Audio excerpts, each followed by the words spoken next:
दक्षिण शहरामध्ये आपलं स्वागत आहे।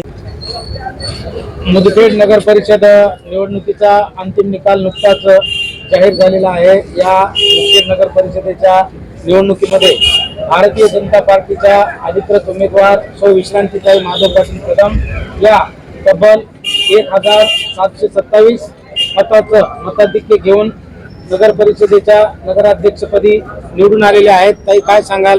आपल्या या प्रचंड मताधिक्याने आपण या निवडणुकीमध्ये विजयी झालेला आहात, याबद्दल आपली पहिली प्रतिक्रिया काय असेल?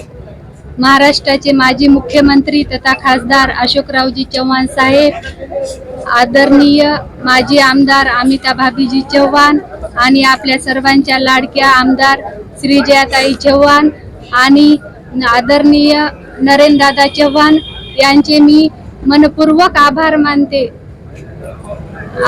माझ्या मुदखेडच्या परिवाराचे मनपूर्वक आभार मानते। त्यांनी आज मला साथ देऊन मला मुदखेडचा नगराध्यक्ष म्हणून निवडून आणलेला आहे, त्याबद्दल मी माझ्या मुदखेडच्या परिवाराचे मनापासून आभार मानते।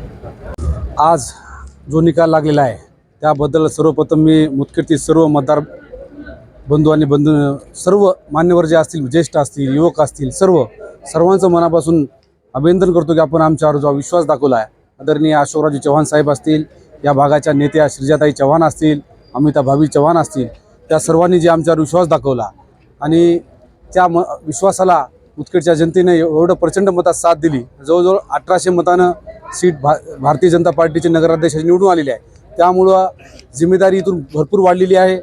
आता निवडून येऊन शांत बसायला जमणार नाही। येणाऱ्या काळामध्ये मुदखेडचे जे काही कामं आहेत ते आदरणीय अशोकराव चव्हाण साहेब, श्रीजयाताई चव्हाण यांच्या नेतृत्वात करायचे आहेत आणि जनतेला दररोजच्या दररोज संपर्कात राहणे आणि एका महिन्याला एक प्रभाग जाणे, फिरणे, लोकांच्या संपर्कात राहणे। मी माझ्या पद्धतीने काम करल। आमचे नगराध्यक्षाचे कॅन्डिडेट माझी पत्नी जे आहे ही सुद्धा तिच्या पद्धतीने काम करल। येणाऱ्या काळामध्ये मुदखेडमध्ये तुम्हाला चांगल्या प्रकारे आम्ही काम करून दाखवू।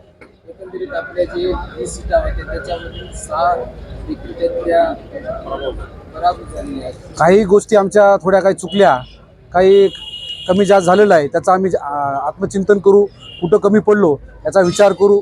पूर्ण वार्ड वाईज आम्ही मतदानाची डिटेल घेऊ आणि कोणा जागी चुकलो आम्ही त्याचा एक विचार करू आणि भविष्यामध्ये ह्या चुका होणार नाही याची आम्ही खात्री करू।